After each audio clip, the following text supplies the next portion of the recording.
Et Debout les Français avec Séverine Dumini, coordinatrice nationale de l'Association des parents vigilants. Bonjour madame. Bonjour. Alors, vous êtes là pour nous expliquer comment est-ce qu'on peut réagir quand on entend des choses aussi aberrantes que celles qui ont été prononcées par différents militants homosexuels qui appartiennent à l'éducation nationale et qui sont absolument outrés de ne pas pouvoir afficher leur homosexualité, de ne pas pouvoir parler de leur homosexualité ou de leur bisexualité d'ailleurs, et qu'il y a véritablement, selon eux, une espèce de violence symbolique qui est exercée à leur encontre, puisque l'éducation nationale interdit d'une certaine manière le militantisme LGBT à l'école. Et une professeure de lettres classiques expliquait, avec d'ailleurs des gloussements ravis, « Je n'ai jamais dit à mes élèves que j'étais lesbienne, mais j'ai des lacets arc-en-ciel et je vais en classe comme ça. C'est comme ça qu'on triche, c'est comme ça qu'on impose les identités LGBTI dans la société. » On est un peu stupéfait. Ah bah oui, tout à fait, cette séquence est incroyable. Donc je vais revenir donc sur cette séquence et sur cette professeure donc qui est enseignante et qui dit clairement, parce que la question qui était posée, c'était donc une future enseignante en formation, en préparation pour être enseignante, affirme qu'elle est bisexuelle et qui aimerait bien parler de sa bisexualité à ses élèves, à ses futurs élèves, et qui dit oui, mais il y a l'obligation de neutralité de l'éducation nationale. Et donc là, on a une enseignante qui lui répond oui, la neutralité, mais enfin, on est très très fort pour tricher, donc on triche. Moi, je suis extrêmement choquée d'entendre une professeure dire au sujet de la neutralité, on triche, c'est-à-dire s'asseoir sur une obligation qui est une obligation pour tous les fonctionnaires et en particulier pour les professeurs, eh bien une obligation de neutralité idéologique et politique.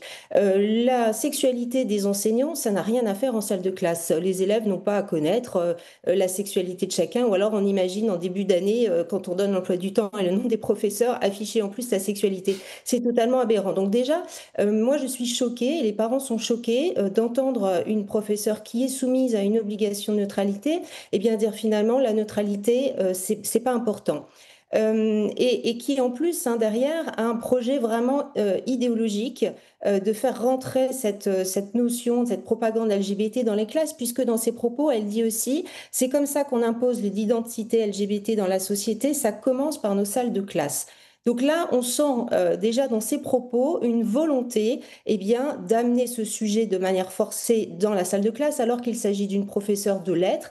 Ce qu'elle doit faire, c'est apprendre aux élèves bien, à écrire, à lire, à rédiger des dissertations, etc. C'est pour ça qu'elle est payée, c'est pour ça qu'elle est recrutée et pas pour autre chose. Mais je voudrais aussi pointer du doigt le fait que ça n'est pas seulement une professeure. L'enseignante qui parle est aussi la présidente de l'association SOS Homophobie. Et il y a une semaine, elle a publié une tribune dans Libération où je reprends le titre de la tribune: L'éducation nationale ne veut pas voir les profs cuire, alors montrons que nous existons. Donc là, ça montre bien la volonté de vouloir de manière forcée, de manière avec militantisme, vouloir introduire bien, cette question LGBT dans les salles de classe, au-delà finalement en ne respectant pas simplement les programmes officiels où on peut avoir évidemment en éducation civique bien, la question de l'homosexualité, la loi sur ces questions-là, le mariage pour tous, etc. Mais là, c'est aller plus loin, c'est clairement du militantisme affiché. Et il faut savoir que l'association SOS Homophobie est agréée officiellement par l'Éducation nationale pour intervenir dans les établissements scolaires. Donc là, on a la présidente de cette association qui ouvertement dit la neutralité, bien, je m'assois dessus. Et donc, c'est inacceptable. Il y a une obligation à laquelle sont soumises non seulement les personnels, les professeurs dans les établissements scolaires, mais également les associations. Et donc, en fait, dans la mesure où cette présidente d'association ne veut pas respecter l'éthique, en fait, qui est imposée sur les associations qui doivent intervenir dans les établissements scolaires, mais nous demandons immédiatement à l'Éducation nationale que l'agrément soit retiré. Cette association n'a pas à intervenir dans les établissements scolaires. Alors, cette association n'a pas à intervenir, mais ce professeur aussi pourrait être rappelé à l'ordre. Tout à fait, vous avez entièrement raison. Donc cette professeure Si elle ne veut pas respecter l'obligation de son service, eh bien, effectivement, dans ce cas-là, il faut qu'elle quitte l'éducation nationale si elle n'est pas d'accord avec ça. Et donc, c'est à l'éducation nationale de s'occuper de ce problème parce que c'est un problème. Nous avons régulièrement des témoignages de parents qui nous arrivent et qui nous disent, eh ben, mon enfant, voilà ce qui s'est passé pendant tel cours. Le professeur a parlé de CNews en disant qu'il fallait surtout pas regarder CNews, il faut regarder France Info ou je ne sais quelle chaîne, ou que Trump c'est un fasciste, etc., etc. Donc il y a un réel problème pour certains enseignants qui dérogent complètement à leur obligation de neutralité, et c'est à l'éducation nationale de rappeler et d'être très ferme avec cette obligation, et donc effectivement de prendre des sanctions lorsque les professeurs dérogent à cette obligation de neutralité. Ce qu'il y a de remarquable, c'est la présidente de SOS Homophobie, Julia Torlet. C'est d'une part qu'elle a tendance à rouler surtout pour sa paroisse, si j'ose dire, puisqu'elle mettait au cœur de son combat la lutte contre la lesbophobie et la défense de la visibilité lesbienne. Donc on a l'impression que nos malheureux camarades homosexuels masculins sont complètement ignorés par SOS Homophobie. J'espère qu'ils vont réagir à cette discrimination. Et par ailleurs, elle explique qu'elle triche. Autrement dit, elle ne se contente pas d'afficher ses mœurs, d'afficher sa volonté militante d'en faire la promotion, mais elle assume explicitement ne pas respecter les obligations. Donc autrement dit, si l'éducation nationale veut agir, elle a tous les moyens pour le faire.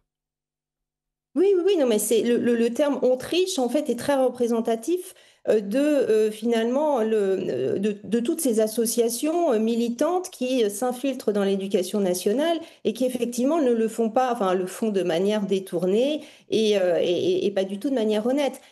Donc oui, c'est très grave et c'est révélateur et j'aimerais bien que l'éducation nationale prenne conscience de ça parce que lorsque nous, depuis longtemps, depuis la création de notre réseau, nous dénonçons eh bien, ce militantisme dans les établissements scolaires et certaines associations donc, qui ramènent leur idéologie dans les salles de classe, parfois on nous dit mais non, vous racontez n'importe quoi. Là, c'est clairement en fait la présidente de l'association qui dit ben, il faut tricher, il faut contourner, il faut malgré tout absolument eh bien, contourner eh bien, les obligations dues dans les établissements scolaires et ramener, enfin militer dans nos salles de classe. Et comme vous le soulignez, en fait, on a sur ces associations, en fonction un petit peu des associations, eh bien, des défenses plus ou moins. Donc là, c'est surtout des lesbiennes avec parfois des tensions et par rapport à l'homosexualité en général, par rapport à l'homosexualité chez les hommes. Et bon, voilà, c'est de toute manière, à partir du moment où on est dans le cercle militant, il n'y a plus de rationalité et donc ça n'a pas sa place dans les écoles. Je reçois Séverine Dumini, coordinatrice nationale de l'association des parents vigilants. Tout à l'heure, avec Bertrand Saint-Vincent, nous évoquerons la peine de mort. Séverine Dumini, cette association parents vigilants a été créée il y a peu de temps. Est-ce que vous êtes globalement satisfaite de la mise en place de ce réseau citoyen ? Ah mais oui, oui, oui, non, mais je suis ravie en fait de la création donc depuis 2022 de ce réseau. Nous rassemblons environ 75 000 parents vigilants sur toute la France et je voudrais vous donner un exemple d'évolution et finalement de réussite globale et justement au sujet de ces associations. En 2019, l'association SOS Méditerranée, donc c'est sur un autre sujet, a été agréée par l'Éducation nationale pour une durée de 5 ans. Donc officiellement, SOS Méditerranée est agréé pour intervenir dans les établissements scolaires. Nous avons notre réseau depuis 2022, eh bien, s'est positionné à dénoncer l'intervention de cette association. Nous avons des parents qui ont manifesté lorsque l'association est intervenue dans certains établissements et eh bien, l'agrément a pris fin en 2024 donc. Et en fait, aujourd'hui, l'agrément n'a pas été renouvelé. Vous voyez, donc moi, je considère que finalement, notre action d'alerter, de porter des sujets et de dénoncer ce qui se passe dans les écoles, eh bien, cette action, finalement, porte ses fruits petit à petit. Et je me réjouis aussi, donc évidemment, du fait que SOS Méditerranée n'ait plus l'agrément officiel, donc qui lui permet d'avoir un passe-droit pour intervenir, même si ça n'empêche pas que certains enseignants, parfois, essaient quand même de les faire venir. Mais quand nous le dénonçons, eh bien, comme l'année dernière, le rectorat loi, eh bien, a intimé l'ordre l'année dernière à l'enseignant d'annuler cette intervention qui était prévue dans une école des Bouches-du-Rhône. Donc, vous voyez, notre action est essentielle et donc c'est pour ça que j'invite les parents finalement à ne pas se résigner et à nous contacter sur parentsvigilants.fr pour nous expliquer ce qui se passe. Nous, on va porter leur voix, leur parole et petit à petit, les choses avancent et vont continuer d'avancer. Voilà. Parents Vigilants, c'est véritablement une association de lutte contre l'idéologie de gauche et la manière dont cette idéologie considère que les enfants sont un terrain en fait politique favorable. Oui, alors c'est clairement dans les discours portés par ces associations de gauche et d'extrême gauche et aussi par les syndicats de gauche et d'extrême gauche des enseignants.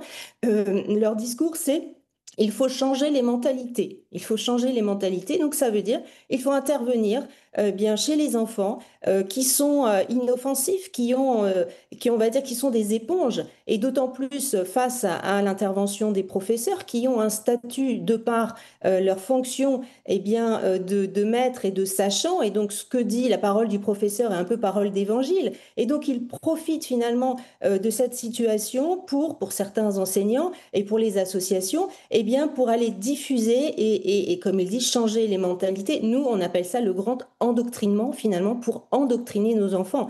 Et donc, c'est gravissime et effectivement, il faut absolument lutter contre ça. Il y a en ce moment la mise en place de l'EVARS, donc l'éducation, l'éveil à la vie affective et sexuelle. Enfin, je ne maîtrise plus exactement ce que signifie l'acronyme. Ça a été un grand combat, là aussi, de la gauche et de ses militants. Il y a 3 sessions par an, je crois, obligatoires pour cet éveil à la vie affective et sexuelle, qui en fait consiste à expliquer dès que les enfants ont 3 ans comment on joue à papa et à maman, et dans les détails les plus sordides. Et est-ce qu'il y a moyen de lutter contre la mise en place de cet EVARS ? Alors, c'est une obligation donc à laquelle sont, enfin, dans l'enseignement. Donc, les parents ne peuvent pas soustraire leurs enfants donc à cet enseignement. Hein, ça, c'est très clair. Maintenant, il y a des moyens pour essayer, on va dire, d'être informés et de contrôler un petit peu ce qui peut être dit. En tout cas, pour les parents, de faire entendre leur voix et si jamais ils sont en désaccord avec ce qui peut être transmis, eh bien, il y a des possibilités. Le premier conseil que l'on peut donner aux parents, c'est déjà de demander aux enseignants ce qui va être dit pendant l'année, ce qui est prévu, qui va intervenir pour faire ces séances. Les parents ont un droit de réponse, hein, c'est marqué, c'est dans les textes, c'est dans la loi, et donc les enseignants sont obligés de leur répondre et de leur donner des informations. Donc ça, c'est le premier point.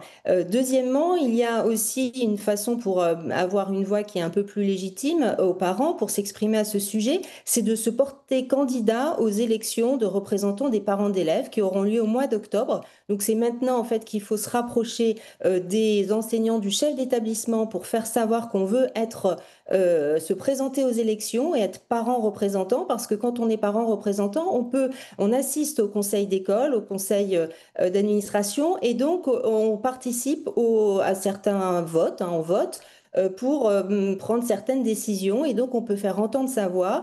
Par exemple, nous avons des parents élus qui se sont manifestés dans un collège sur le fait qu'ils ne voulaient pas que ce soit des associations qui interviennent pour faire l'EVARS, puisqu'au départ, c'était un peu ce qui était prévu. Eh bien, ils ont réclamé que ce soit du personnel médical, des sages-femmes en formation, etc. Donc, vous voyez qu'il y a des modalités d'action. Il y a des façons de pouvoir, on va dire, protéger ces enfants de cet enseignement. Et j'invite les parents qui veulent en savoir plus, à consulter notre site parentsvigilants.fr, sur lequel nous avons déposé un livret d'explications pour pouvoir justement protéger ces enfants face à cet enseignement EVARS. Merci 1000 fois Séverine Dumini et bravo pour votre combat. Merci à vous. Bonne journée. Bonne journée.